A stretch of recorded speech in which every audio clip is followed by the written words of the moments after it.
call this District of Clearwater Regular Council meeting on Tuesday, December 16th, 2025 at 2 o'clock to order. I would like to begin by acknowledging that we are fortunate to be gathering together on the unceded territory of the Simca people who have been caretakers of this land since time immemorial. Are there any late items? Seeing none, moving on to moving the agenda for December 16th. So moved.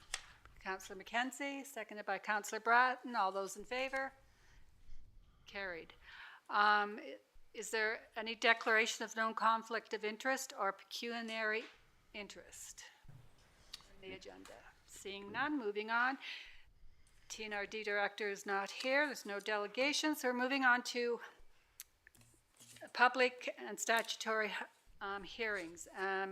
And I'll read the opening statement for public hearings. And this is a reminder to council to put away their cell phone to ensure no further information is being received. The public hearing is being convened under the provisions of the British Columbia Local Government Act to hear submissions related to is Agricultural Land Reserve Exclusion Application ALC 2501.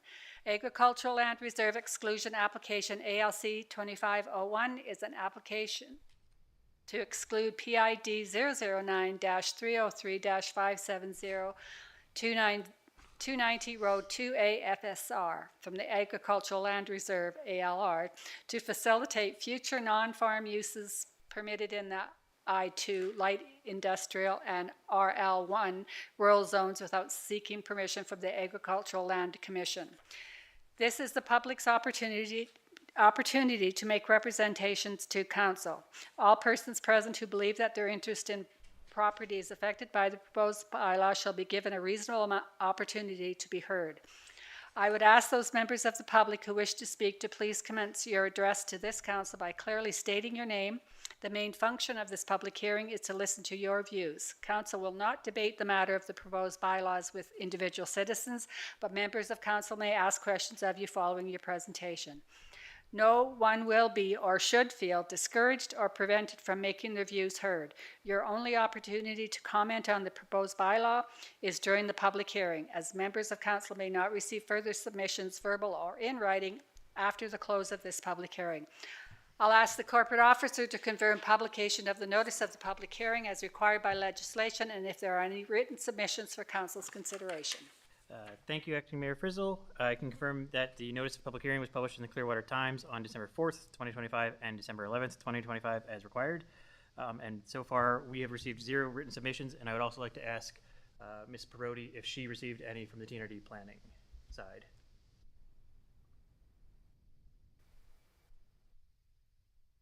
No? Thank you. Sorry for the delay. I just had to find my unmute button. Through you, Madam Mayor, no, we have not received any written submissions at the TNRD. Okay, so I will call for the first time. Is there anyone present who wishes to make a presentation to council?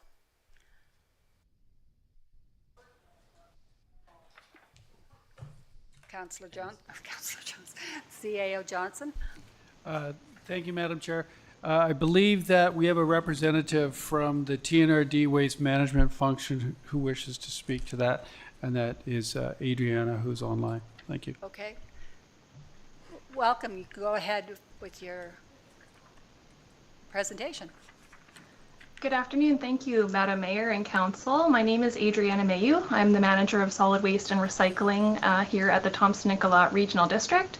I'm here today to speak to the application to exclude the TNRD owned property located at 290 Road 2A for Service Road, to exclude that land from the ALR to allow for future non-farm uses. The application property is home to the TNRD's Clearwater Eco Depot on the western side, which has been operating since 2013. The eastern side of the property has been leased to Trans Mountain since 2018. For a workers' camp, storage site, and a laydown area, which was approved by the ALC for non-farm use. We are not making decisions today on the future use of this property, as the TNRD board will need to decide on this once the property is removed from the ALR. Future uses may include continuing to lease the property as we have been in recent years, selling part of it outright, or using it for TNRD related operations further down the road. With that overview, I'm happy to answer any questions related to this application. Are there any questions? Councillor Sim. Thanks very much. So with that, was there consideration to continue using the property to maintain that stretch of road?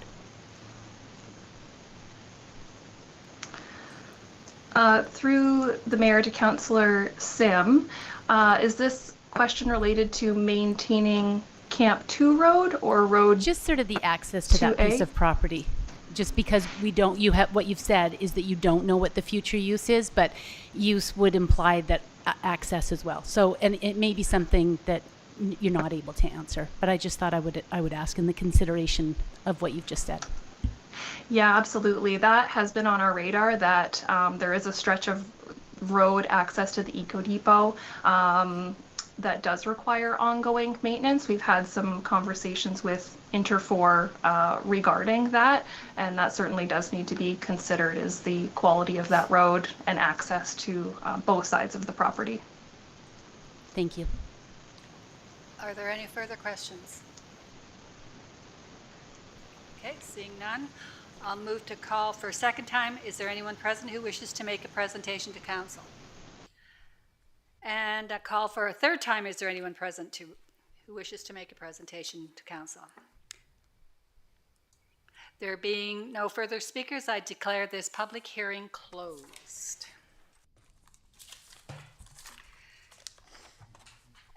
And moving on to the adoption of minutes of December 2nd. Do I have a mover and a seconder? Councillor Herring, seconder Councillor Bratton, that the minutes of the regular council meeting held December 2nd be adopted as presented. So then we'll move on to development and zoning, and we'll be talking about the agricultural Acting land. Mayor? Just to call the question, sorry. Oh, did I not? All those in favor? Sorry, trying to get ahead of myself. Now we'll move on to the Agricultural Land Commission application to discuss the presentation we just had. Who's speaking to that again? Is it somebody, staff here? Go ahead, Mr. Johnson.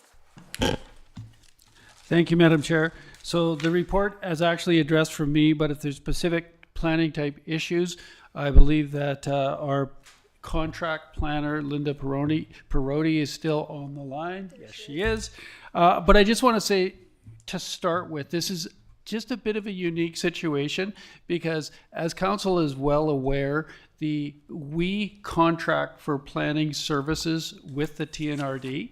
So in this case, the unusualness of it is that this application is on behalf of the TNRD, right? So anywhere in this report where there are staff recommendations, those have been vetted by district staff, and district staff agree with those recommendations. And you'll see this report is coming from myself to the district, because you need to know from a staff perspective that we've considered this. So this report was considered. I believe that removes any potential view or consideration. Is there a conflict here with the TNRD making recommendations about TNRD lands? And in my own belief, there is none, and we actually, that's why I wanted to speak right up front so you're aware of what that relationship is. But as far as the recommendations or report, if council has any questions, you've heard a little about it, you've read the report, we're happy to take those questions. I'll probably, as mentioned, refer those over to our planner, Ms. Perotti from the TNRD, to answer any of those questions. But yeah, thank you. Okay. Did you want to speak to it, Ms. Perotti? Thank you, Acting Madam Mayor Frizzle. I do have a couple lines, just I guess highlighting some sentences from the report, if you'd like me to go ahead with those. Yes, please go ahead. Okay, absolutely. So the purpose of this application before you today is to seek Agricultural Land Commission approval to exclude the subject property from the Agricultural Land Commission. So as has been mentioned, although the TNRD owns the property, private landowners can no longer make exclusion applications to the ALC. So the local government in question has to make the land application on landowners' behalf. Should the District of Clearwater choose to support the proposed exclusion, a resolution of support is required prior to forwarding the application for ALC consideration. So the Clearwater Official Community Plan does identify 4 industrial precincts in Clearwater, including the Camp 2 industrial area where the subject property is located. The property is designated industrial and rural resource. There's just a small portion that's rural resource and also has a long history of industrial uses. As we heard earlier, currently the property is home to the TNRD Eco Depot, the Clearwater Weather Station, and also a storage yard for the Trans Mountain Pipeline. The vast majority of this property is zoned I2, service commercial, with a small portion zoned RL1, rural, and it is quite affected by the Agricultural Land Reserve. The I2 zone allows for a variety of industrial and service commercial uses, but despite that industrial zoning, any use that is not agriculture or farming requires ALC approval via a non-farm use application. Now, non-farm use applications are often processed first by the District of Clearwater, similar to the process that we're doing today, and then they are sent over to the ALC for their portion, their assessment of the application. This can take months to approve, sometimes 6, 12 months. And pardon me, I shouldn't assume that it's approved. It can take 6 to 12 months to get a decision, and it's not always guaranteed an approval. Given the long history of non-farm uses and industrial designation of this property, the OCP identifies it as a suitable candidate for exclusion, and removal from the ALR would also streamline the process to maximize the light industrial potential of this industrial precinct. So that concludes what I wanted to say. And of course, if there's any questions, CAO Johnson can answer them, or I can also assist if needed. Thank you. Thank you. Are there any questions? Councillor Sim? So if it's removed, what it would then be considered zoned as? Just help me make sure that I've got that straight, if you don't mind. Like, if we said it can be taken out, what would it just be zoned light industrial? Would you like me to address that, CAO Johnson? Go ahead. Oh, yes, thank you. Through to Acting Mayor Frizzle. So the zoning today, even with this resolution, the zoning would not change. It would still be zoned I2 service commercial and RL1 rural, and the official community plan designation would not change either. The only thing that would change is the ALR status. Okay, thank This you. property could potentially not be in the ALR anymore. Which makes sense. Any further questions? All right. There's a recommendation 1 that the public hearing input be considered and forward to the Agricultural Land Commission. Do I have a mover? Moved by Councillor Herring, seconded by Councillor Sim. All those in favor? Carried. And there's a second recommendation that Agricultural Land Commission application ALC 2501 to exclude the ID 009-303-579 on 290 Road 2A Forest Service Road from the Agricultural Land Reserve be forwarded to the Agricultural Land Commission for approval. Moved by Councillor Sim, seconded by Councillor McKenzie. All those in favor?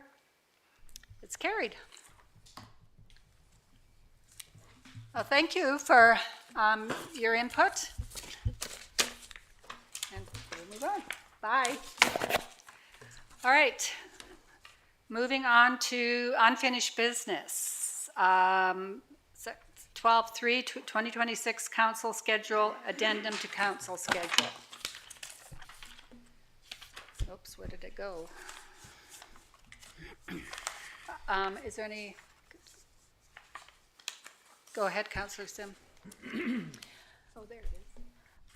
I just wondered if the staff could walk us through how the proposed January to April meeting dates would align with the budget cycle as originally outlined by Ms. Klassen that we had, I guess, agreed to. And specifically, how do these dates allow for thorough council deliberations as well as meaningful public feedback before adoption of the budget? And I guess the rationale is I just want to be sure that our schedule supports both robust financial discussion as well as has time for the community input.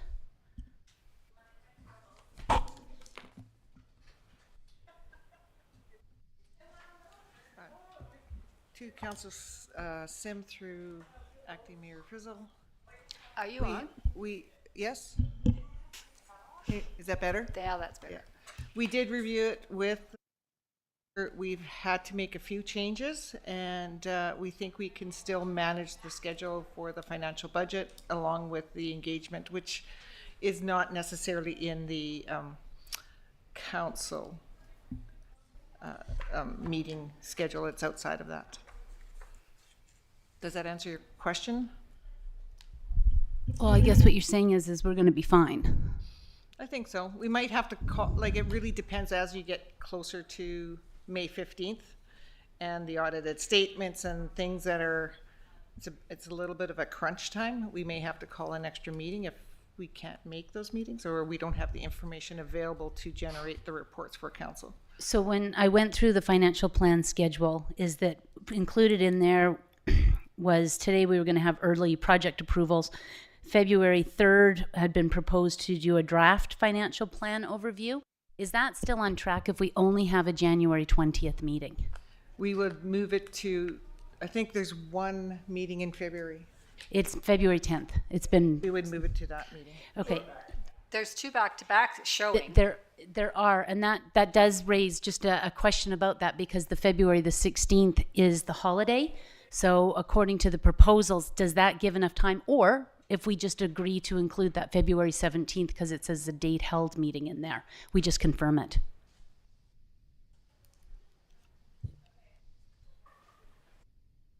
Go ahead, Mr. Johnson. Thank you, Madam Chair. So on that question from Councillor Sim, there's also, Council will notice there's a few if required meetings in there as well, what tie into the budget schedule.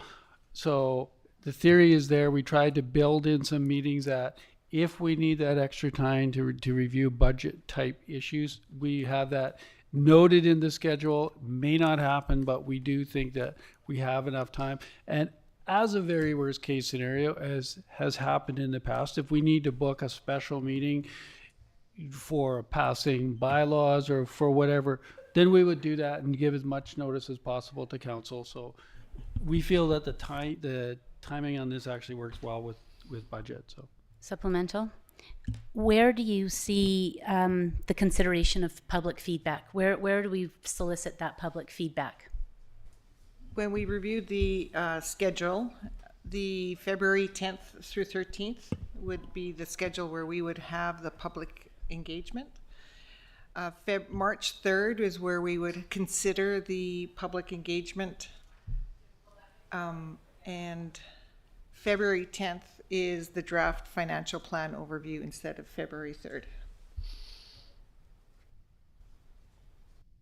Okay, I think you mixed me up there. So originally we had February 3rd as the draft financial plan overview. That would have to be rescheduled for the 10th. So if I'm then tracking, so that the 10th to the 13th, there would be presentations to the public? There would be a public engagement. What does public engagement look like? At this point, we haven't finalized it, but we're looking to piggyback with the OCP public engagement that's going to occur somewhere around that timeline.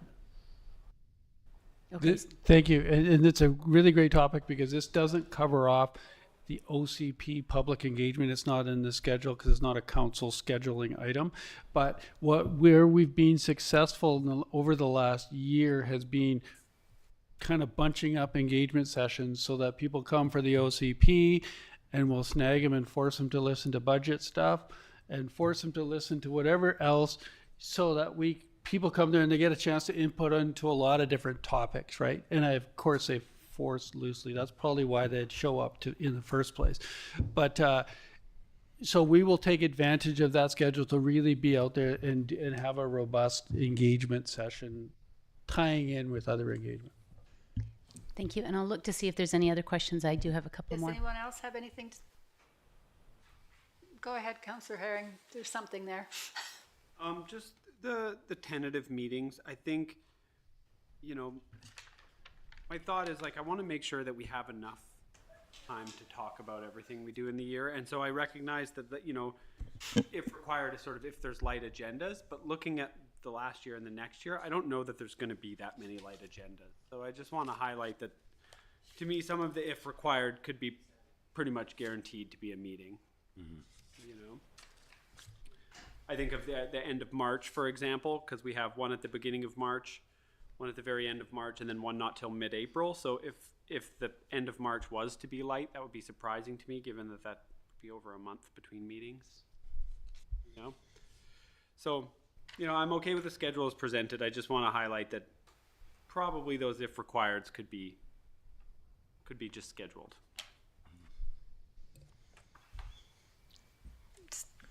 Yes, sorry. Yeah, no, go ahead, Mr. Prime, and then Councillor Thank you, Acting McKenzie. Mayor Frizzle, through to Councillor Herring. You're correct. Most of these are, I would say, 90% going to be required. Specifically, you know, it was through discussion with the Director of Finance for budgeting items where we know we're likely to need it for passing a tax rate bylaw. The one that I would say is I'm hoping less likely, let's call it a 50-50, would be June 30th. That would be for the adoption of the annual report. But hopefully we can get that in on the June the 16th instead, and then it would be canceled. The other ones are all certainly pretty likely. Raising my hand for myself. Councillor McKenzie. Yeah, thank you, Acting Mayor Frizzle. No, I agree with Councillor Sim and Councillor Herring on their points there. There's one concern of mine coming up. I mean, with my schedule, it looks good having the one meeting if it's a feasible option to actually make this happen. A concern of mine, though, is what's coming down the pipe is, you know, I hate saying the TSECO word, but, you know, it is a thing coming down, and everything else, there's going to be some big files coming, and I just wonder if the one meeting a month was going to cover it. That being said, I know we have come in for 40-minute council meetings before and left with these light ones. Just a concern that timeline with some of this stuff, if it will work. But I know that you guys have reiterated the fact that we can add if required. It's just voicing my opinion about that really more than anything else. Otherwise, what's proposed seems to look well with me. Yeah, I just, until it actually starts taking action, it's hard to just foresee the future, how that's going to pan out. But I trust everyone's judgment on this. Thank you. Councillor Bratton, anything from you? Yeah, I have one thing to point out. Silga's in Revelstoke, not Richmond. And I do believe. It's just, that's the only thing that stood out to me. There's two long weekends right before a meeting, and I'm just hoping that that doesn't create tricky situations for staff. It might be totally fine. And I'm just, with the if required, is that more verbiage so that it gives you leeway? Like, would we actually in our head be they are scheduled, but if required is easier to cancel? My understanding of the if required is if we need an extra meeting due to a bylaw reading that we, for example, with taxation, if there was questions where council couldn't get to a bylaw meeting because they had unanswered questions, but we need to hit a certain date for the readings of those financial bylaws, then we would call one of those if required meetings. It's not really required, just because it's busy, we're going to do an if required. We still plow through the agenda. A couple other things I would like to point out. What we're suggesting is that basically every council meeting day starts at 1 o'clock now. So there would, and if it's a committee of the whole meeting in front, then it starts at 1 and the regular council starts at 2. But other than that, if it's just a council meeting, it starts at 1 o'clock. The intent behind that is to provide a bit more time during those meetings. And then the other intent this year would be to do a little bit more agenda management, I call it, where we will look towards where sometimes we see a cycle of slow meetings followed by a busy meeting followed by a slow meeting. More agenda management where we say, okay, we anticipate this is going to be a bit lighter of a meeting. What items can we bring forward to that agenda so that we can try to balance out the workload between meetings to avoid some of those long ones, which do get very challenging to stay focused by the end of the meeting, right, if it's too long. So more agenda management. And then the other thing, which will actually get addressed in January when we talk about the council procedures bylaw, is by going to this somewhat extended time between meetings, it will give staff more time for agenda preparation. Our goal that we would like to hit to, instead of having agendas out on Friday, would be to have agendas out on Wednesday, which give councils more time to review it. They may be longer agendas, but more time to review it. And then our final goal with that active management on the agenda is that avoid the situation where we have to cancel meetings due to lack of content, right? Because you've planned for it in your schedule. Let's do the meetings. Let's try to make sure that we have the adequate or adequate material on there to justify that meeting. So those are the changes we're hoping to see for this cycle of the calendar year. Councillor Sim. So I really love the 1 o'clock start. I think that builds a lot of things in. I like that there's some contemplation about how committee of the whole is used. One of the things, and I'll follow on the heels of Councillor Herring, is that we still had 19 council meetings last year, and this proposed schedule as confirmed meeting is only 13. Where we did cancel last year is we had last year 12 committee of the whole planned, 8 were canceled, and then the budget meetings were also canceled, but then often transferred into. So in the report it cites that it's the cancellation that, light agendas. I think that maybe something happened there is that council gave maybe the impression that we thought everything was light. It was the committee of the whole that was light, but not the actual council meetings that were light. So as I look through this schedule, what I'm wondering is, can we just confirm all the dates, including those tentatively held, noting what we've just heard from the Director of Finance, noting what Councillor McKenzie has said, which is, yeah, we've got TASECO. We still may have some issues, depending on what the province does, about some of the requests about the pipeline things. There could be some tense things. I would really like the community to see us as fully engaged, and I also think that sets up a next term's council. And so I would propose that we just adopt all the dates and forget about calling them committee of the whole, because it sounds like they could be built in, right? So they could just all be regular council meetings. Is that true or not? Oh, I see a cringe. So all right, what have I gotten wrong there? This schedule proposes to keep the committee of the whole structure. I think the committee of the whole structure perhaps needs a bit of work, from the sense of making sure it's used as a committee of a whole, not just as an extended council meeting, so to speak. So, and what I mean by that is, during committees of the whole, it's a great chance to introduce topics. It's a great chance to get council's input on upcoming policies, get council's input on policies or bylaws, get council's input, or to have a more fulsome budget discussion where there's lots of opportunities for questions and answers, and really try to develop a deeper understanding of whatever the topic is. That's the intent behind committee of the whole. I think one of the traps with committee of the whole is if we use it as an extended council meeting and make recommendations into the next council meeting. One of the comments we heard in this last time we took this to council was that some people appreciate the committees of the whole because it gives them a chance to think about issues for a week or 2 weeks before it comes back. So I think we want to retain that committee of the whole function. Overall, we when we polled staff, and that seemed to be the conclusion. I know I myself personally had mentioned about whether we need a committee, though, but I've been, based on the conversations that I've had, I think the preference still is to retain that committee of the whole structure. And I'm delighted to hear that because I appreciate everything you say about committee of the whole. I think it does allow for that. However, in the discussions, I just want to cite that what we canceled the most of last year was committee of the whole. Yes. So if that's where the more robust agenda development is going to come from, and I actually learned a lot from Ms. Klassen when she put forward the financial plan dates. And it made me think, is that not something that is possible with all departments to help guide the work and keep it flowing? So I would, if everybody's committed to the committee of the whole and the dates is presented, I would love to see that, and I would love to see the tentatively ones held as confirmed. So you don't want if required meetings? I don't. That to me feels really uncertain.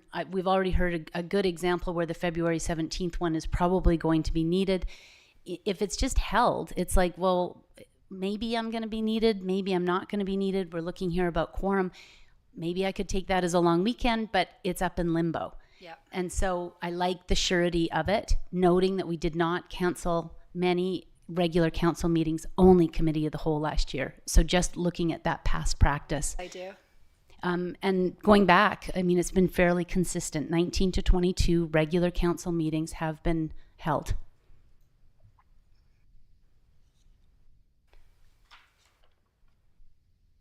Any further discussion?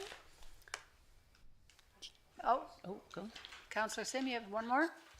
I'll just wait, Councillor. Oh, I thought you said you didn't. Sorry. I like the idea. I appreciate that thought process. Yeah.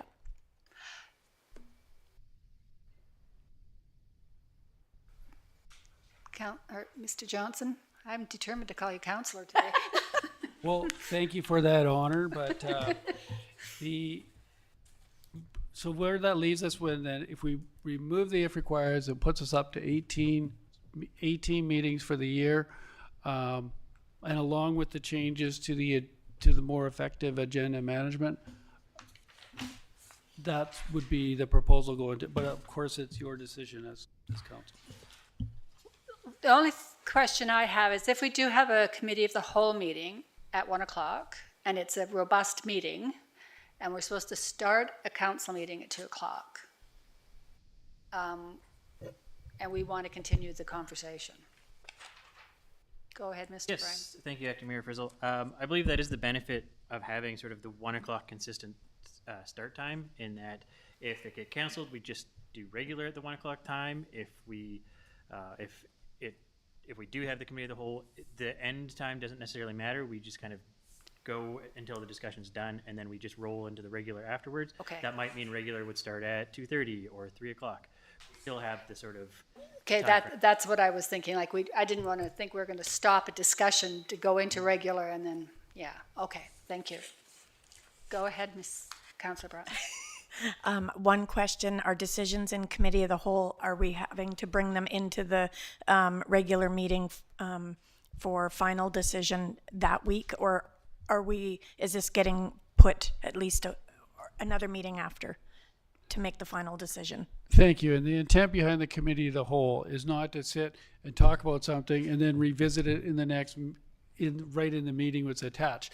There may be some recommendations from a committee of the whole that we would say, let's take that recommendation forward into the next meeting, but it wouldn't be substantive. It would be, you know, for example, if we're talking about a bylaw and in the committee of the whole, we said, we want to make these type of changes to it, we could put a resolution forward to that, rise and report, as we say, in the regular meeting, but it wouldn't be a substantive, similar discussion in one and then go to the next. I think that defeats the point of committee of the whole, which is to think about things in advance, what's coming down at you, and get a chance to digest it a bit before it comes back for final. Go ahead, Councillor Sim. Yeah, so I think that I'm just sort of looking at my notes, and so I wondered here about adding a January 6th, but Ms. Kalestin, you feel that we've got budget underhand and that would not be required. Like, it's a long time between now until January 20th. Yes. However, staff has a lot of work to do. Okay. To get to that point so we can present the budget to council. Okay, all right.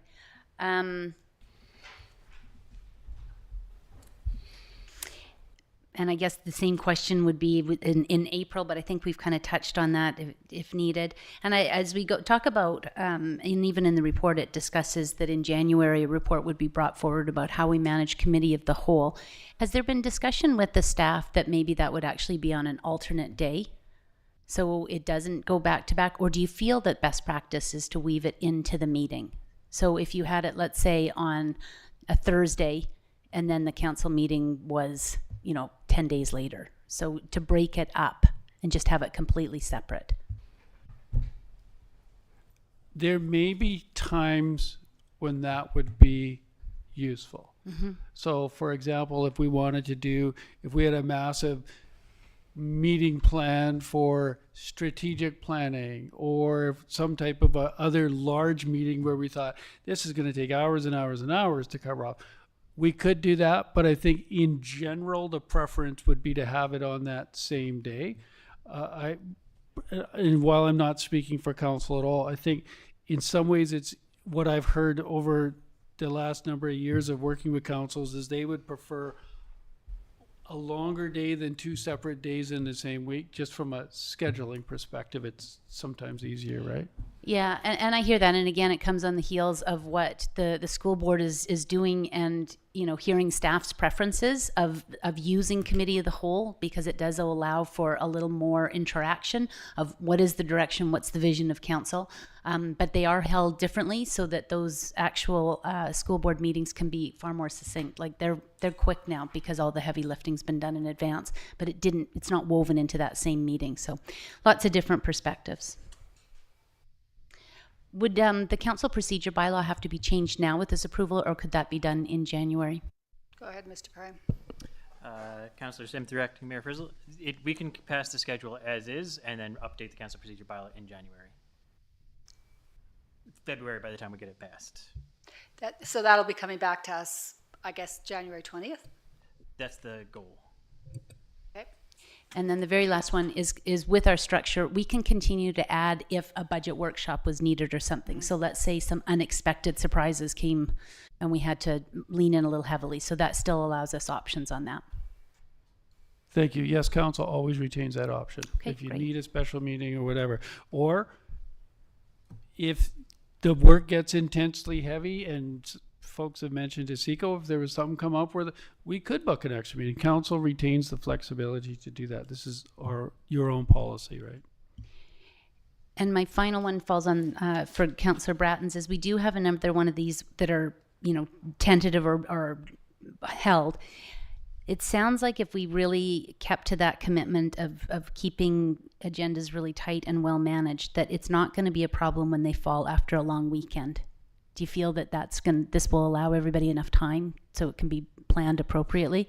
Like that February one, to go from the 10th, and then if your goal is to get the agendas out by the 11th, we'd almost have to start preparing that, given what Ms. Klassen is suggesting for the 17th.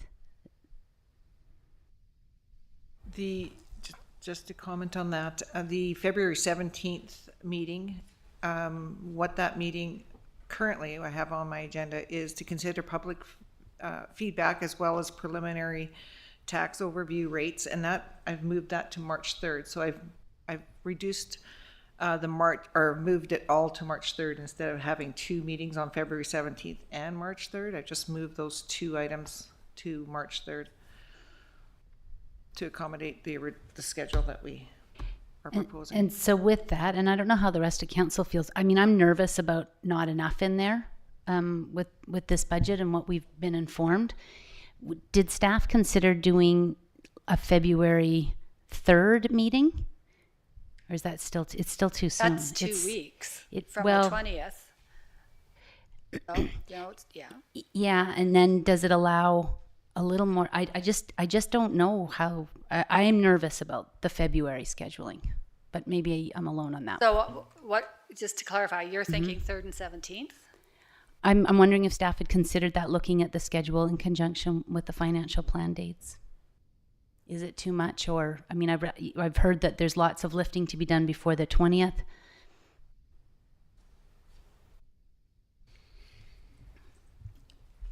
I feel it can be doable. It's, the meetings will be a little bit more succinct and to the point and trying to get the message across.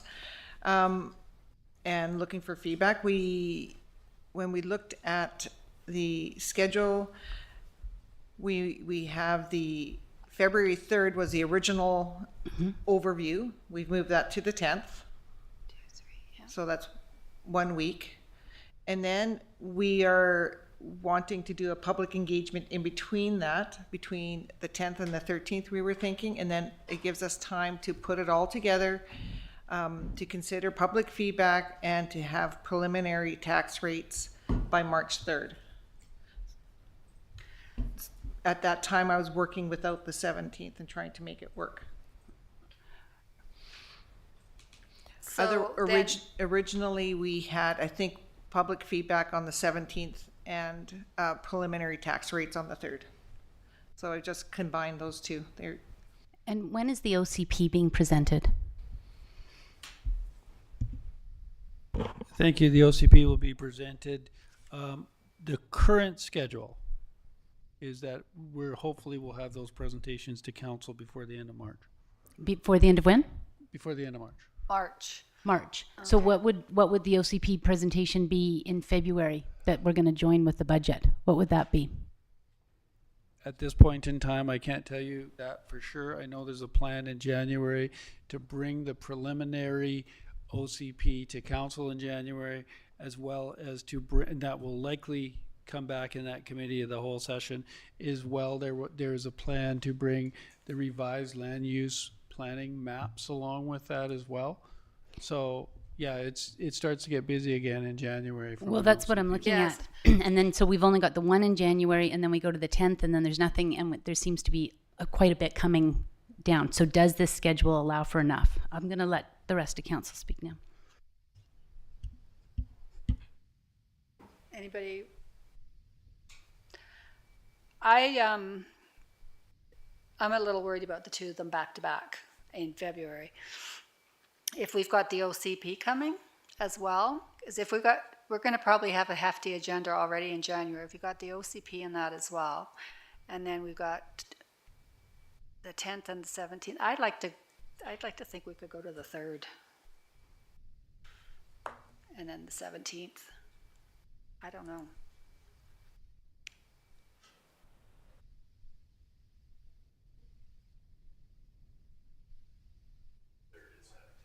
Yeah, that's what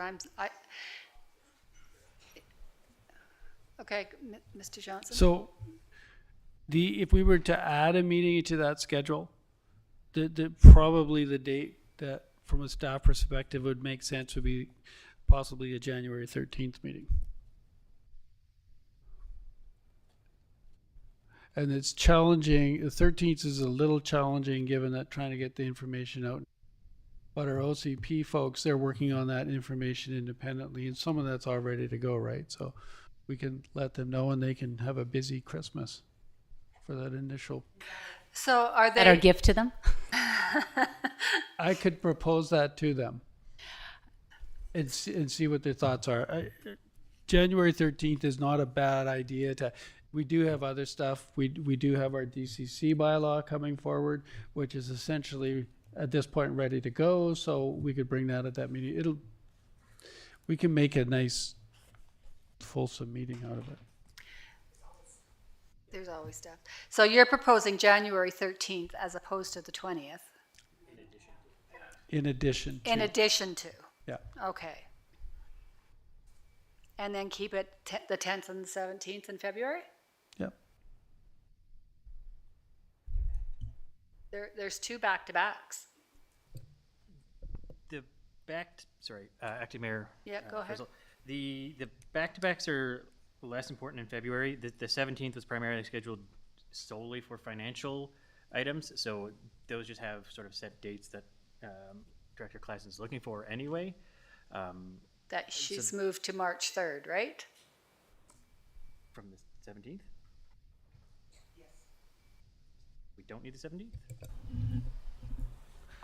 When we had proposed the schedule, I combined the original February 17th meeting and the March 3rd meeting all onto March 3rd.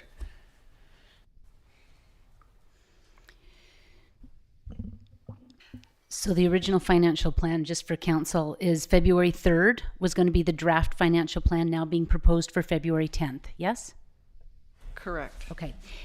Also, according to the original financial plan schedule, February 17th was going to be considered public feedback.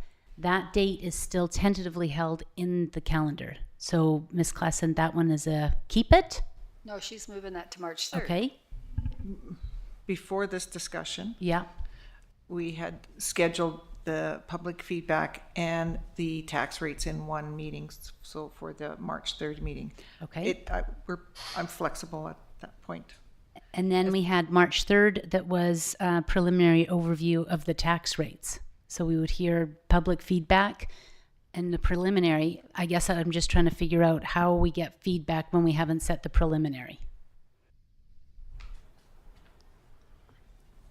You're asking whether we usually don't get a lot of feedback from tax rates. We get feedback for projects and things like that. Tax rates are set when the financial budget has been set and you understand what is required to move forward.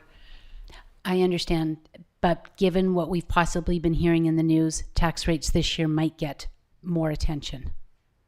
Maybe. They may. Yeah, I don't know. That's why I'm looking at these dates and I'm trying to place hold because I'm hearing TASECO, DCCs, OCP, and this, and shortened meetings. So, and trying to balance it with back-to-back meetings. And how does that work for staff? Because we want to be sensitive to that, to what that eventually means for your desks.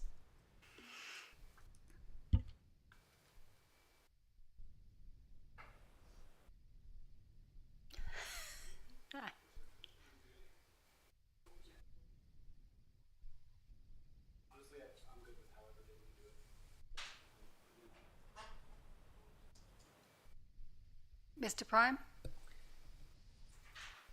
If I can try and summarize what I believe we're at so far, and in terms of certainly what works for staff, would be an additional meeting January 13th.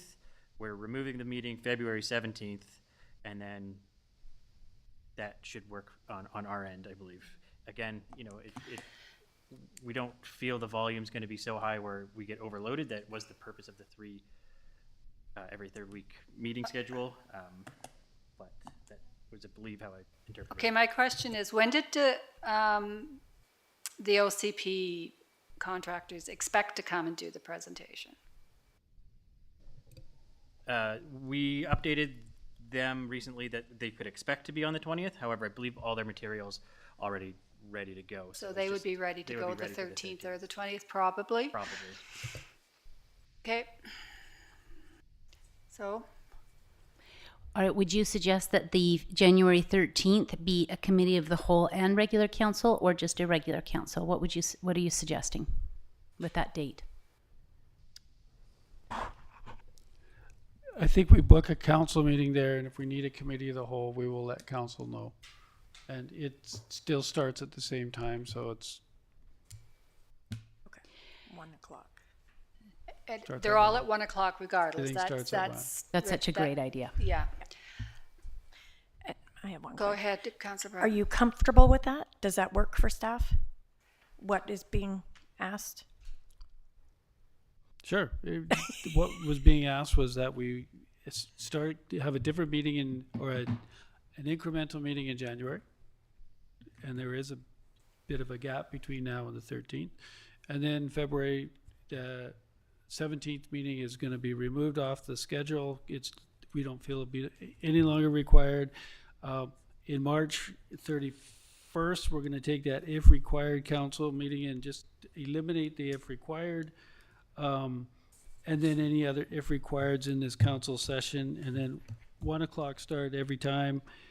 And if something busy happens and we need an extra meeting or for whatever, we will still book that extra meeting and let council know with as much advance notice as possible. Okay, I think what you're hearing is our trepidation of being able to get through all this stuff in the shorter amount of time. And it may work fabulously, but I think we're just a little nervous about it. It's something different. I think that's what you're hearing. And then my last question to council is just to take a look at these September and October dates. I know it's hard to believe, but our time together is coming to an end. Yes, it is. And if we've got September 8th, 29th, and then the 20th, and then that's it. Is there anything anticipated? I mean, obviously not by staff, the fact that it looks clean, but does everybody else feel that the work can be wrapped up by then? I think so. Okay, because from the 20th, then there's the inaugural, so there's Yeah. essentially no council being done in November at all.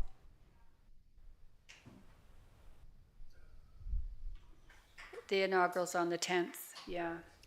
But there's no council business being done. So any hearings, anything, nothing would be done. For 3 weeks, well, yeah, a month.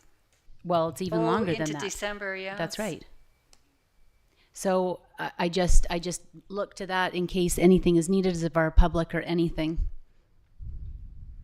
You guys might decide to have a meeting on the 24th or the 17th. Well, or October 20th and then November 3rd. Is that ridiculous? It could be. But I am worried that is a big, long stretch. So our last meeting would be the November 3rd is what you're thinking? I'm just asking, like, it was something I noted, and how do we feel as a council leaving everything for that stretch of time? That's a long time, yeah. Mr. Prime? Thank you, Acting Mayor Frizzle, through to Councillor Sim. This council wouldn't be able to have a meeting on that 3rd. It would be the next council. This council's term is over on October 31st. Sorry. And looking around at other municipalities, most only do one meeting in November, and that's just to not overload. If there's quite a few newcomers, to not overload them. There is the council orientation November 17th as well. That's not on this schedule. It is on the other schedule. So there will be some sort of tours, orientation.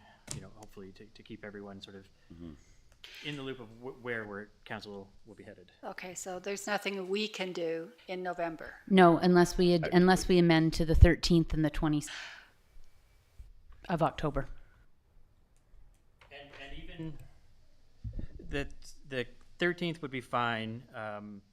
The only business that should get passed after the general election on the 17th should be pretty routine business. Obviously, come the election day, we'll know who is in the next council, who is not. So it's really not to set any major business on any. No, but it is just some housekeeping so that if something is being required of the public, we're not stalling what they want to do. It does, but maybe I'm missing that. So. And many municipalities don't even have that meeting after the general election day. Yeah. I get that, and that's why I'm just asking, like, So- what happens? Is there the option of, if there looks like there's a lot of things happening that needs to get cleaned up, to add another meeting closer to October, where we know what's coming down the pipe rather than wondering what's coming down the pipe? And I think that's the right response, is we need to be able to look ahead once we get into the September timeframe, make sure that any bylaws we're passing that take multiple readings, we start them soon enough that we can get the final readings prior to the new council.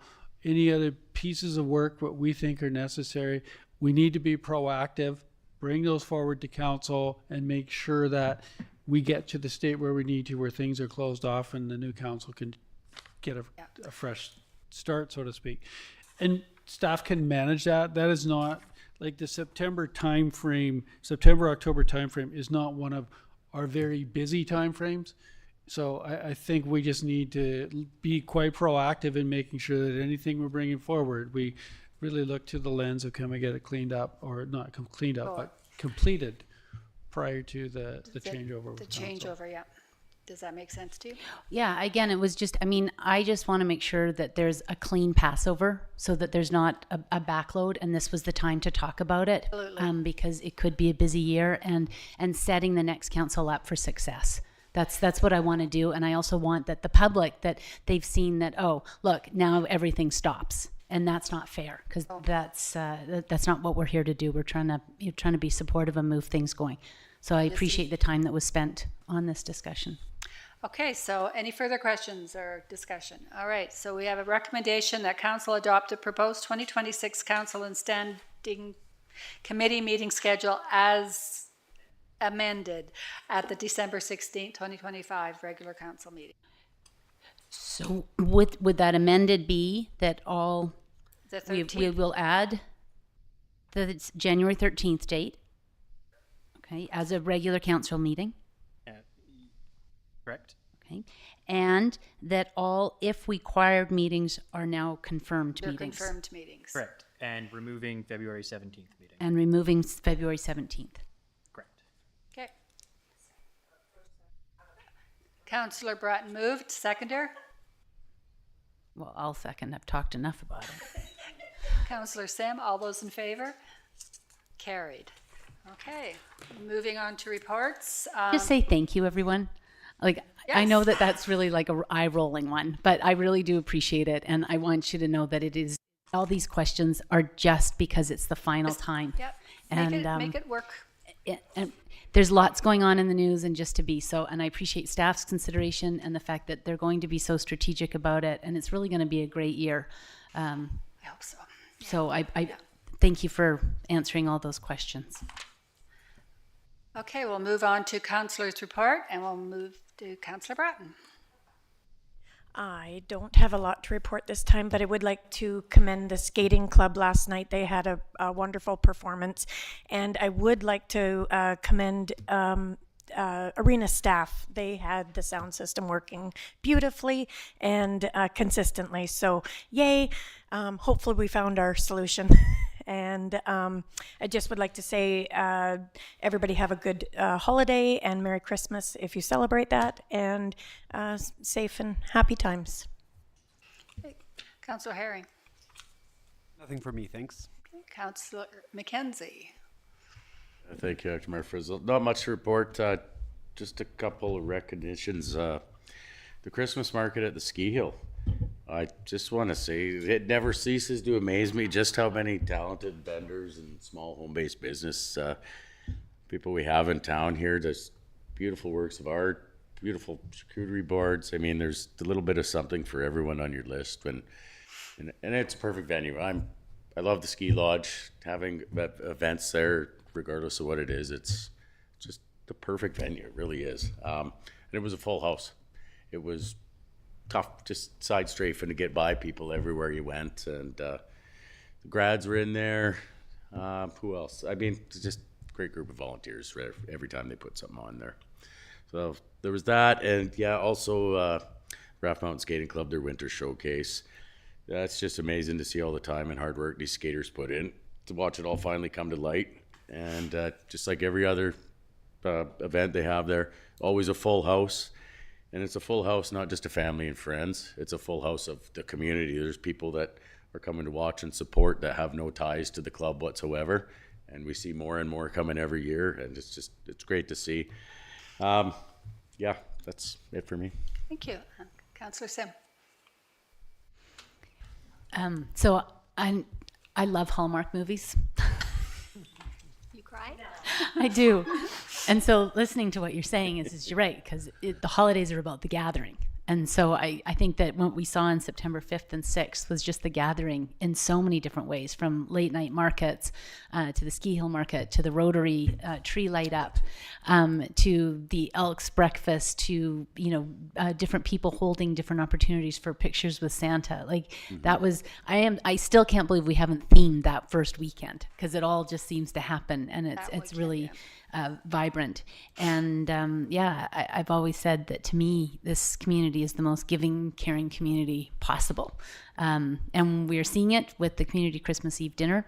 We have now officially at 1:45, hit 501 meals.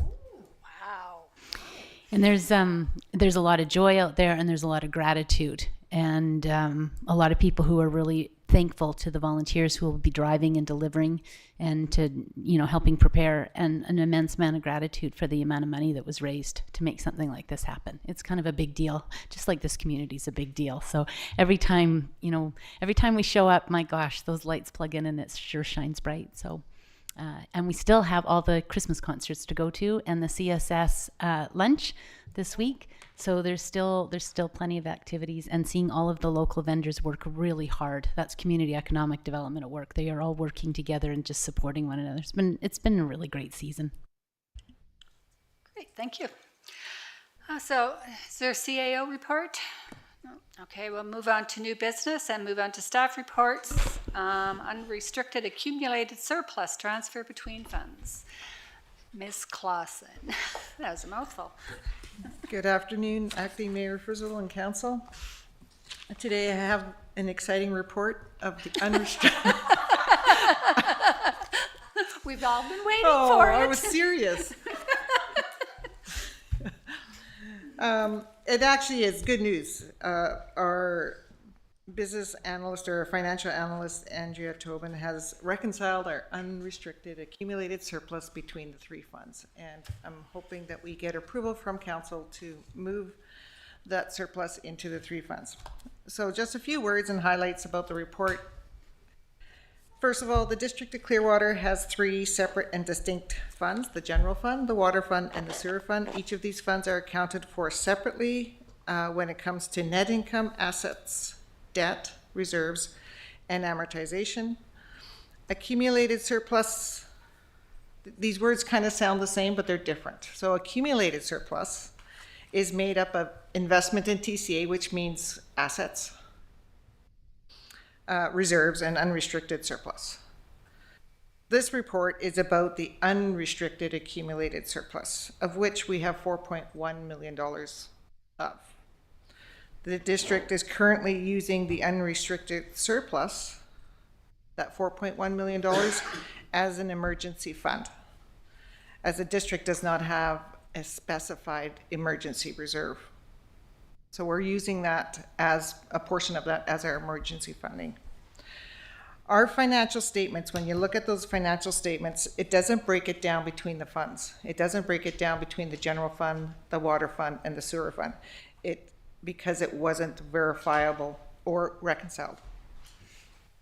When I spoke with the auditor, he felt that it has not been verifiable since 2012. So it's been some time. The importance of understanding the breakdown between these funds is that it provides an indicator of financial health of that particular fund. And it is important when making decisions and developing long-term sustainable financial planning. The district has reconciled several years up to the end of 2024 now, and the following unrestricted accumulated surplus at the end of 2024 is as follows. General fund has about $4.2 million. The water fund has about $843,000. And the sewer fund has not a surplus, but a deficit of $969,000. So we have, that's how it's calculating. So we have a deficit sitting in the sewer fund. Right.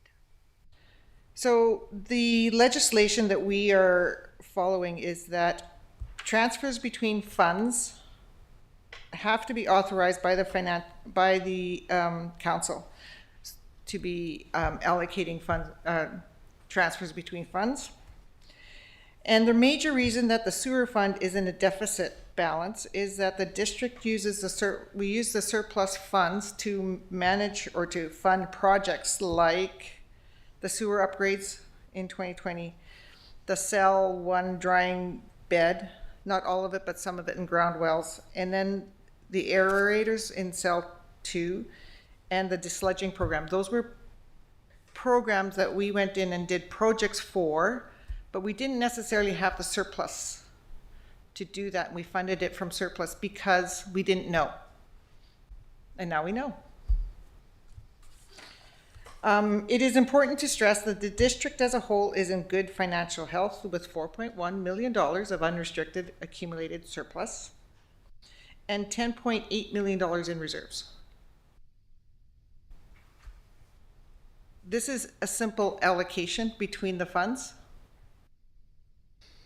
So staff has reconciled surplus from 2017 to 2024. However, our work has not been audited at this point, nor has the 2025 been audited. We would be expecting that in the new year. For this reason, staff is requesting authorization to move unrestricted surplus between funds so that there is no deficit at the end of 2025.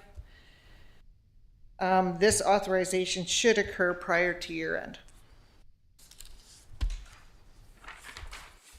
Any questions? Are there any questions? Councillor Bratton. So basically, when you look at funding things, you look at the overall amount that we have in the different surplus accounts and go, okay, we've got money there, but it just depends where it's allocated in the end when the spending is all finalized. So over the years, our financial statements had one number, which was $4.1 million. It had not been reconciled for quite a few years, and so we did not know what it was by each fund. So the sewer projects that we were doing, we funded it from surplus, not knowing exactly what the balance was. If we had enough reserves, sewer reserves, they're not large. They're about $300,000 right now, but they were even less back then. We would have funded through that mechanism, but we didn't have that. We didn't have enough money for a $700,000 desludging program. That was, and we didn't. We may not have prepared for it and put money aside to do those big projects, but they had to be done. So we funded it from the source that we knew we had enough surplus, so we funded it from that source.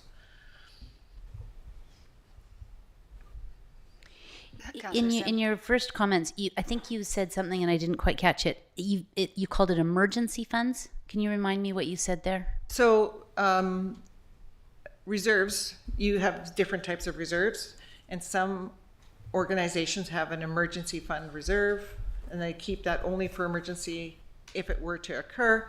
However, the District of Clearwater does not have a specified reserve that's protected just for emergencies, but we are using our surplus in case of an emergency. Do you see value in the District of Clearwater creating an emergency fund reserve? Or do you feel that the way we're doing and building, that's an aspiration to get to?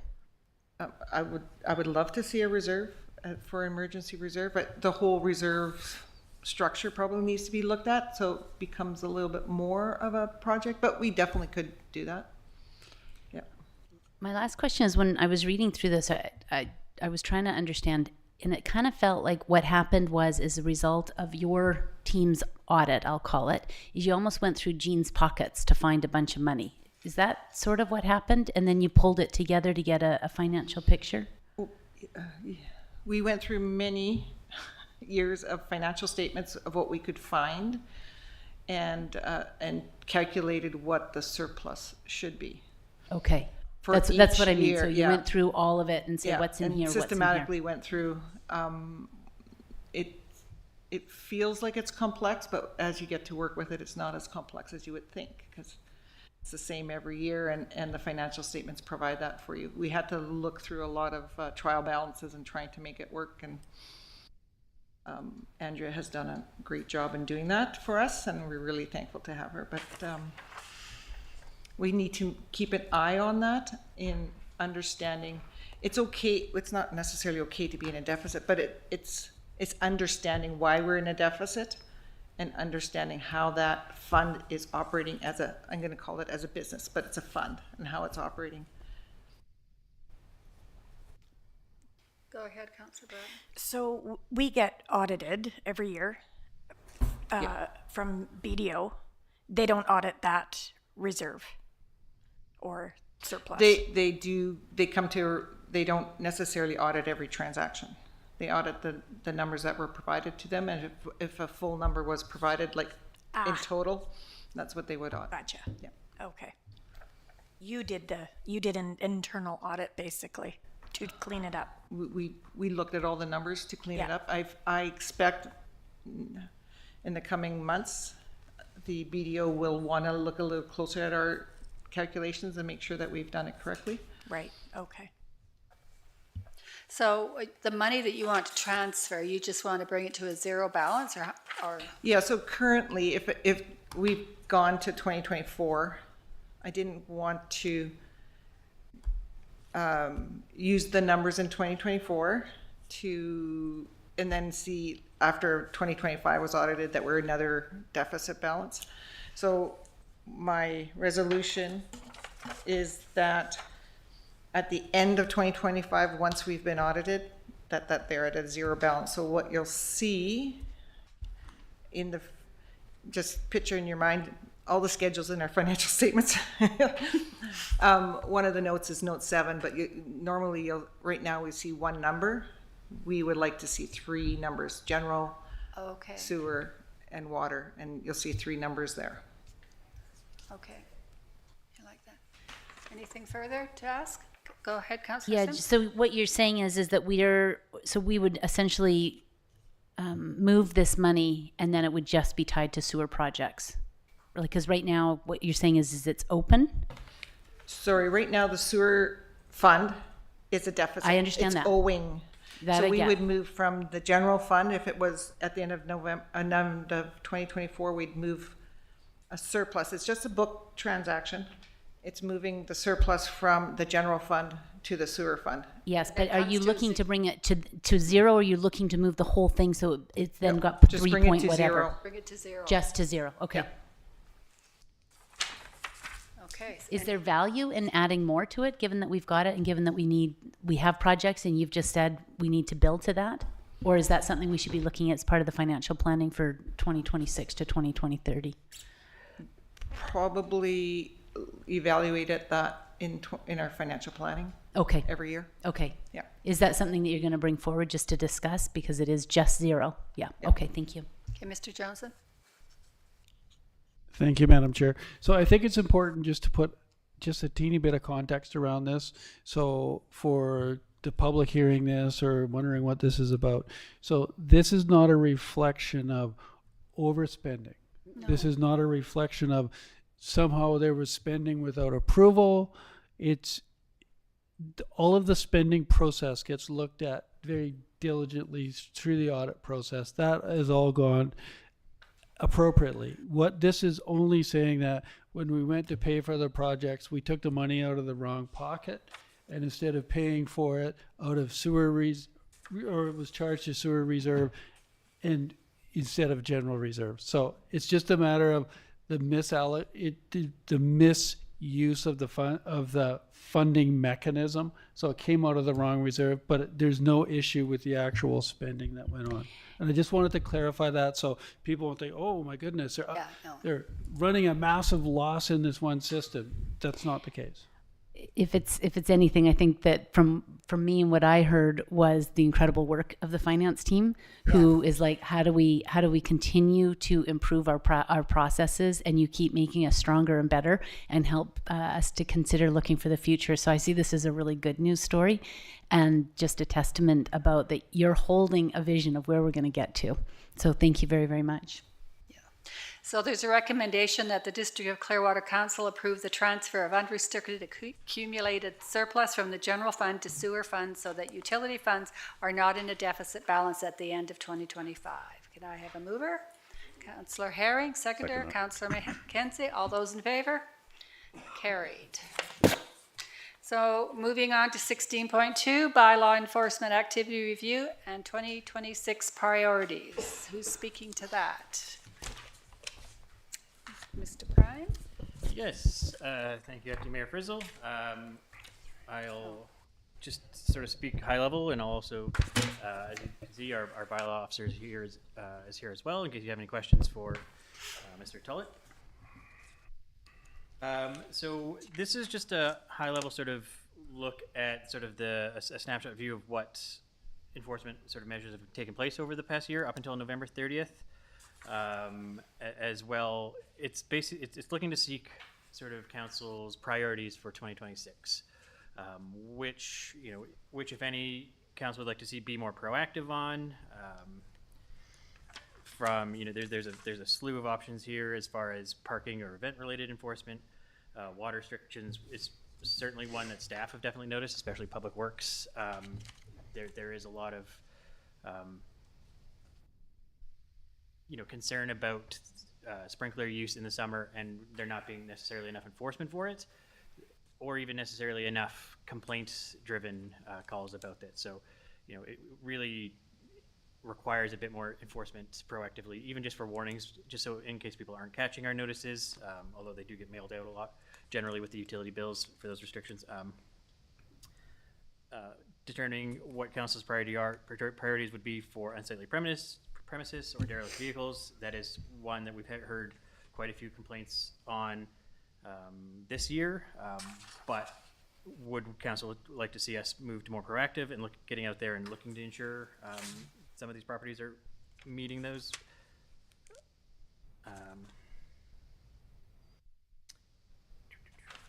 Currently, the enforcement is driven by bylaw enforcement policy number 1901, and it does, spell out that it's primarily or almost exclusively complaint driven. It leaves very, very little room for proactive measures. That would be something that, if council would like to be more proactive for bylaw enforcement, we could take an amendment for that policy just to kind of reflect what council would actually like to see. Myself, I certainly do see more room for proactive measures, especially around business licensing, where we can get out there more and ensure that businesses do have a license where they're needed, that they're being displayed properly, instead of just sort of the honor system where it currently feels like it is sometimes. So we do, strive for voluntary compliance wherever possible. Education, Rod will be the first to say that, he always goes out there with a nice kind of, hey, did you know this is what's required first? And then, judges all the enforcement sort of measures after sort of their response and their ability to work through the difficulties. If they're showing progress and showing effort, then, that's usually sufficient. We're not certainly out there being, overly ambitious and throwing tickets out there wherever possible. That's not really the intention. It's just to be a little more proactive in 2026. However, that would be up to council's discretion. Is there any questions or comments, especially for Rod, while we have him? Any question? Go ahead, Councillor Herring. To clarify, it says here there were 11 zoning files. Can you explain what's involved in a zoning bylaw complaint? Thank you. Through the mayor, the zoning bylaws include such things as restrictions on the number of chickens you're allowed in your yard or the type of buildings you're allowed on your property. There were 11 ones ranging literally from chickens to buildings on properties.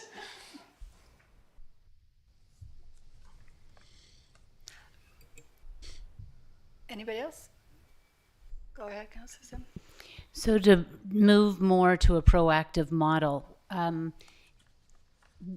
are there areas that could be brought forward of where our bylaws are not robust enough to help with the enforcement? Like animal control, we hear a lot about that. Are there areas that we should be alert to that would make that enforcement easier? Through the mayor, I'm not sure that would assist us at this point in time. Over the last couple of years since I've had the tenure as bylaw officer, council has seen fit to pass some bylaw amendments on my recommendation to enhance the enforceability without moving to taking to court or things like that. If council desires me to be significantly more proactive, then there may be some bylaw amendments that would be required to enable that. Councillor Brown. I have a question about vehicle enforcement. Do we have anything in our bylaws right now? Because we, at some point, there was a discussion about vehicles parked where they shouldn't be along Dutch Lake corridor, right? But I don't know if we actually have anything currently that supports that. Through the mayor, the traffic and use of highways bylaw allows for parking enforcement Okay. for parking in an inappropriate place where it's signed to be no parking, or against a fire hydrant, or obstructing a driveway or street. And there is sufficient power in that bylaw to enable its enforcement. We do have that issue on the Thursday night concerts at the Dutch Lake Right. Park here, Okay. where parking occurs on the bicycle and pedestrian pathway, just because it happens to be a nice paved little pathway. And most of the people who park there are unfortunately wheelchair bound. And so I have not issued any tickets. I've just left polite notes saying, please leave this open. And we are actively looking at enhancing the number of handicapped accessible parking spots right at the corner, where on Saturday mornings they put up temporary signs saying that there's handicapped access, making that more permanent, and setting aside 4 or 5 slots just to accommodate those people who are mobility challenged. Better go to Councillor Councillor Herring? Herring first. I think, like, one of the things I wrestle with going to sort of more proactive bylaw enforcement is just the disproportionate impact it can have on certain populations within the community, right? Like, for example, I noticed that the parking isn't one of the files we typically get complaints about, for example. So while it may be something that council is interested in, it doesn't actually seem like something the public is interested enough to call about, right? And so sometimes I feel like these ones are really tough. Like, another example is unsightly premises. This town has tons of unsightly premises, absolutely. There are not as many complaints as there are problems, I would say, in my mind, driving around. That being said, if that's the will of the community, if that's the kind of neighborhood that people in Clearwater want to live in, then why as a council would we step in and maybe, start influencing that? There are neighborhoods where that seems to be maybe a lifestyle people are going for, right? Or, and if that's how people want to live, that is their town too, right? So I'm really hesitant to move to a more proactive approach. I like the complaints-based approach personally. I think that, for example, the animal control factor receiving the most complaints, that checks out, like driving around this town. Loose dogs are a thing. It's around a lot, neighborhood to neighborhood. Zoning, that's an interesting one, I think, as well. I'm, interested to learn the, complaints about buildings where they shouldn't be are happening. That is really interesting, given the amount of properties in this town that have buildings that were not permitted or in any way. Or chickens? Yeah. I have a So personally, my take is I'd like to stick with a complaint-driven process wherever possible, but that's my take. I have a Councillor Bratton? Just to go with that, Councillor Herring, these are files. Those aren't actually the amount of complaints, are they? Are those actual open files? Through the mayor, every complaint generates a file, Ah, okay, I misunderstood. every written complaint. I do get a lot of phone calls, people inquiring about things, but not all of them will generate a file. For example, I got contacted by a member of the public about potholes in a private parking lot at a local business. Yeah. And wanting bylaw enforcement to see if I could do something about the potholes on private property. I explained the legalities of things and did offer to go talk to them, but that did not generate a file. Okay. Anything further? I think Councillor Sim, you had something, didn't you? One here too. Oh, Yeah. No, Councillor Councillor McKenzie. McKenzie, did you have something? Yeah, Sorry. please. So to follow up on Councillor Bratton's thing, so animal control, that's not 13 separate dog complaints. That could be one dog 8 times, 1, 2, so on and so forth. Generally, that is, through the mayor, that is generally 13 different complaints, Okay, ranging from dogs attacking people to dogs barking at night and throw in a couple chickens. okay. Perfect, thank you, Rob. Councillor Sim? Yeah, I think that Councillor Herring really summarized it well, and you're right, not going to look for things like I just heard the example of music nights and wanting to do more of the handicap parking, where it's kind of seems like sometimes roads are closed, so sometimes cycling paths can be closed. Like how did we adapt to the needs? And I guess I also am really curious about what are actual handicap needs as opposed to perhaps mobility that don't come with the designation, and how do we make that? And I look to our seniors, for example. I mean, I really struggle with the amount of handicap spots that we have at Dutch Lake, whereas what I'm looking for is how many seniors need closer access. And so how do we meet the needs of our community? The only one here on the list to see a little more assertive anonymous notes would be the watering restrictions. I think that the watering restrictions, I think that's something that we really have to look at, and especially if we're going to go forwards with water metering, that seems to fall in line with some of the things that we're doing as a district, and that actually is just good management of our resources. But as for the rest of them, I do like that complaint driven and ensuring that those files are acted on quickly, closed quickly, and that people feel that there's a difference. Mr. Johnson?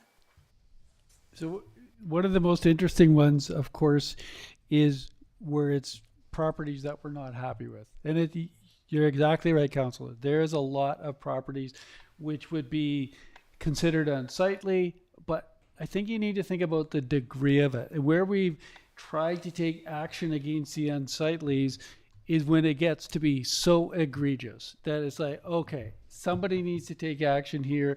It's sending the wrong example that not just a little bit of anything goes, but really any amount is okay. So that is where it's probably most effective to take some proactive action. Case in point, not too long ago, we went after an individual who had derelict cars on the right of way, and it's not the right to park those on the right of way.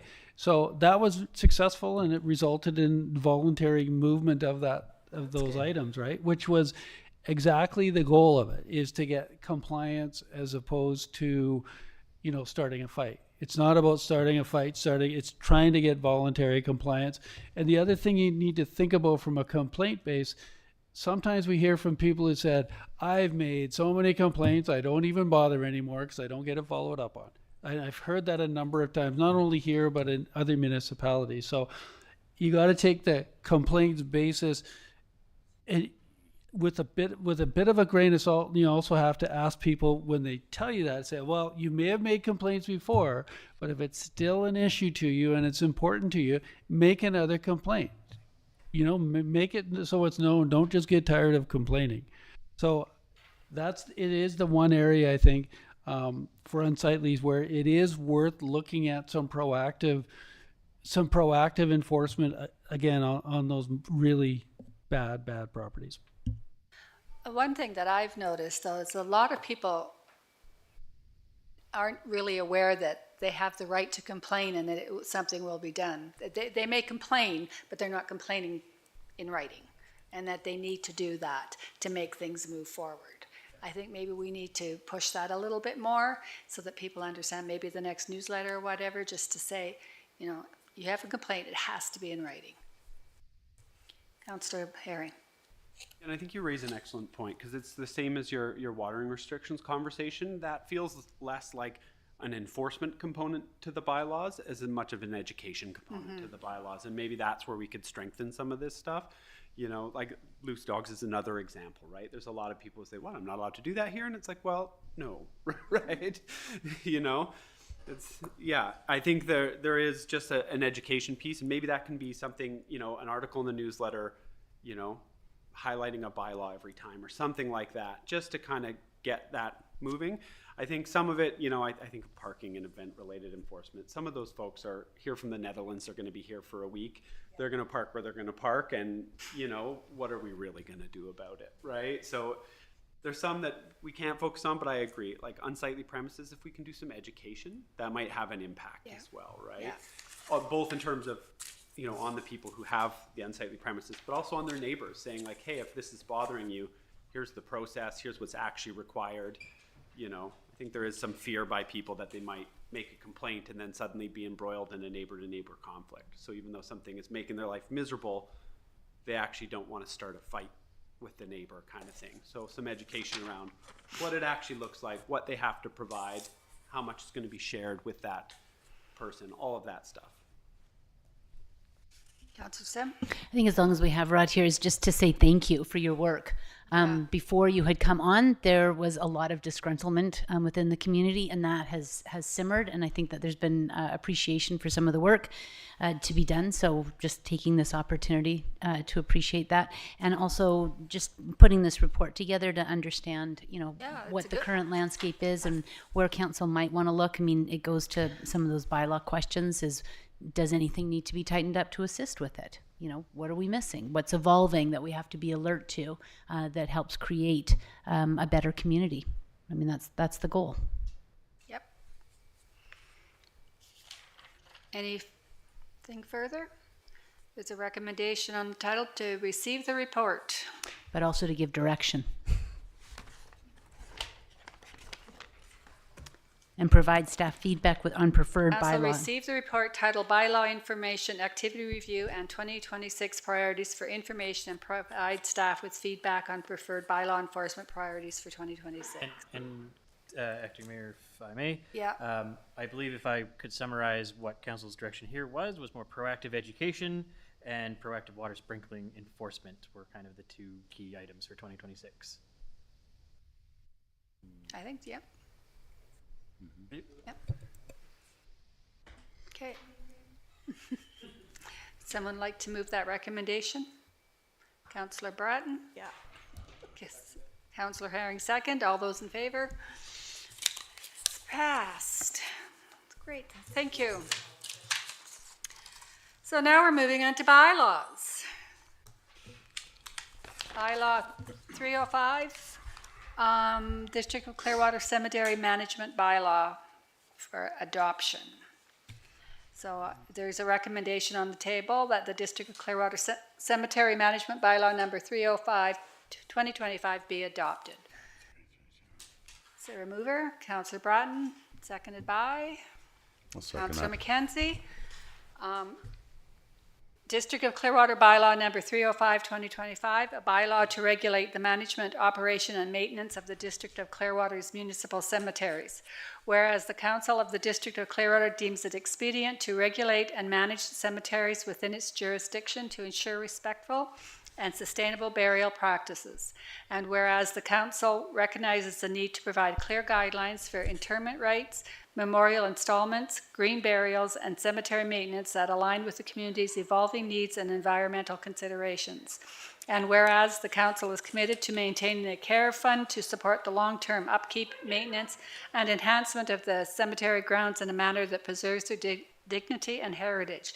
Now, therefore, the Council of the District of Clearwater in open meeting assembled enacts as follows. This bylaw may be cited as District of Clearwater Cemetery Management Bylaw number 305, 2025. All those in favor? Carried.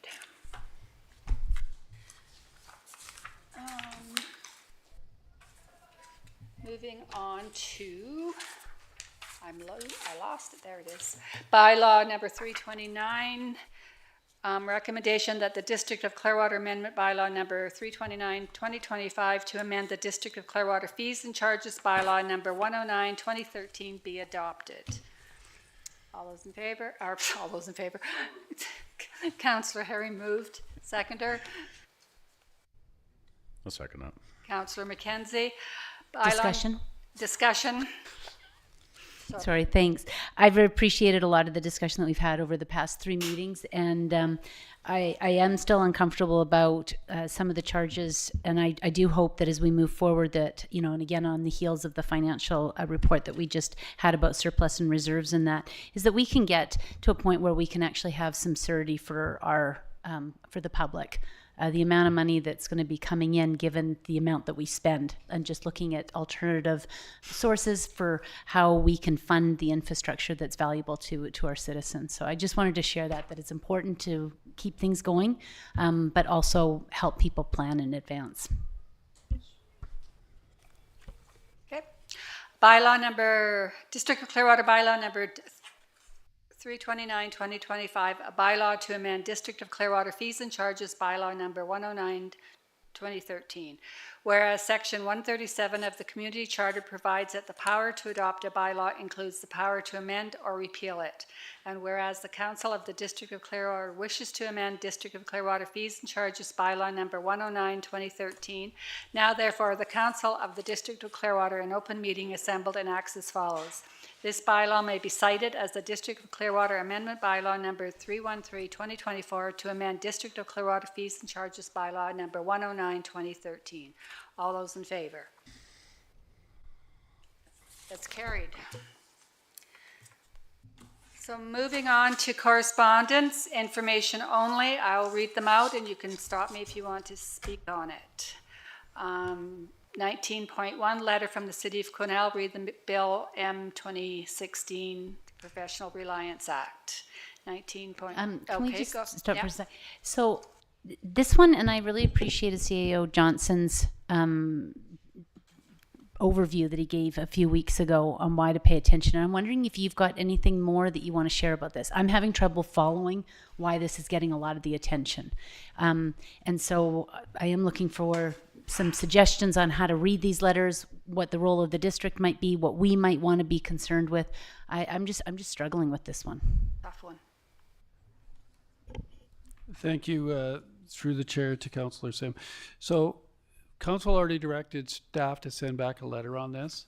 So essentially, and it's interesting to see all the extra letters come out. Essentially, every letter from a municipality, and I say everybody, I mean all the ones I've seen so far, have been opposed to Bill 216. And they're typically opposed to Bill 216 because municipalities, there's a few reasons. The municipalities want to retain the option to require peer review of professional opinions given. And in my own experience, that is useful. There's a profession, sometimes you'll get a professional response to an issue, but if the professional is not used to your location, you sometimes end up with risk where you're thinking to yourself, have you considered this factor or this factor? And often I found that they haven't, or they haven't adequately considered it. So for that is one reason why many municipalities want to retain the ability. And what that means is by having the ability to call for a peer review, theoretically, you could have at least a couple of professionals, the first professional saying this and the other one saying, yeah, I agree with it, what gives you some assurance, or saying, no, you need to consider these factors, which then, while it would slow whatever that process is requiring that review, whether it's a development permit or whatever that is, or even a building permit, it's better from the perspective of protecting the public, and better from the perspective of just ensuring that there's kind of consistency around recommendations. So most municipalities are doing. The other undercurrent you're seeing with a lot of these letters is that municipalities seem to be having this sense that the province is taking a fairly and I say this respectfully to the province, but seems to be taking a fairly top-down approach to regulation with regards to housing. I think the feeling you get from reading provincial bylaws and such, and there's a whole slew of them impacting housing, the feeling you're getting is that the province feels that municipalities are getting in the way of housing. They're slowing it down, they're adding costs, and the province will clear the field by allowing more density, by allowing more small units that wouldn't be allowed others, by more infill development, through Bill 216, by reducing the ability of local governments to get second opinions on issues.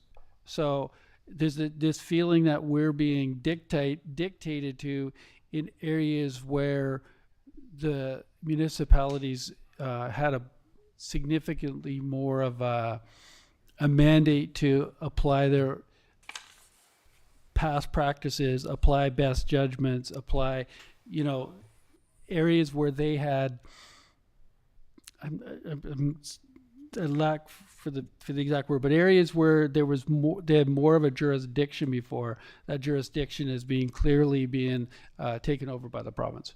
So that's the concern. You can't argue with the province's goals from trying to speed up development. That's admirable. We all know the housing concerns in the province. Those are good goals. But you also need to recognize the municipality's goals. And that's why I think most municipalities have come down firmly on the side of being opposed to Bill 216. And lastly, was council send a letter of our correspondence that went out? Yeah. Okay, So I'll just there have was a to look for letter it sent again. from my office on that. Yeah, was council CC'd on it, or I just don't remember seeing it, but.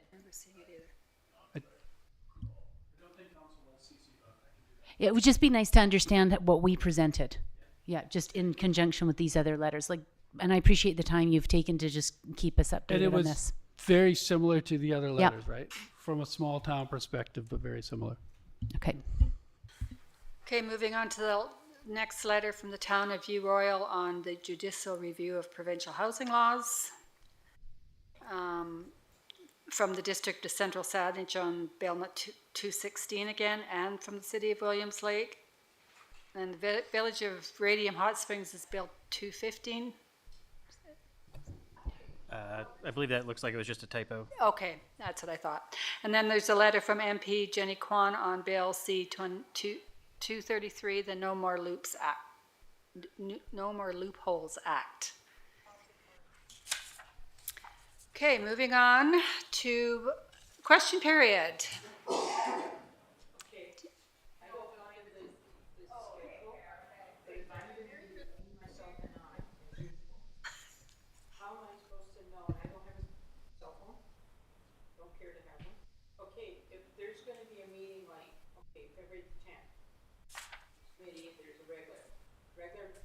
Council meeting, if required, on the 17th, how am I supposed to know that to come and get an agenda for February the 17th? I don't know if it's going to be here. I do believe we canceled that one already. I know we did, but I'm using that, Lynn, As an example, those I know. And you talk to me. Go ahead. acting through the chair, we did, the if required is gone, so there's no more. Yeah, if required. that's true. Yeah, the if required is gone. They're all there. Yes, sorry, I did forget that. Yeah, so, anything further? Okay, well, moving into in camera, so that the meeting might be closed to the public pursuant to sections 91 of the Community Charter to discuss matters relating to B, personal information about an identifiable individual who is being considered for a municipal award or honor, or who has offered to provide a gift to the municipality on condition of anonymity. And I, the receipt of advice that is subject to solicitor-client privilege, including communications necessary for that purpose. So we'll adjourn for, 5 minutes? Back at 4:50? Just two points. We need someone to move and second into in camera. Councillor McKenzie, Councillor Bratton. Thank you. And then we can recess till 3:50.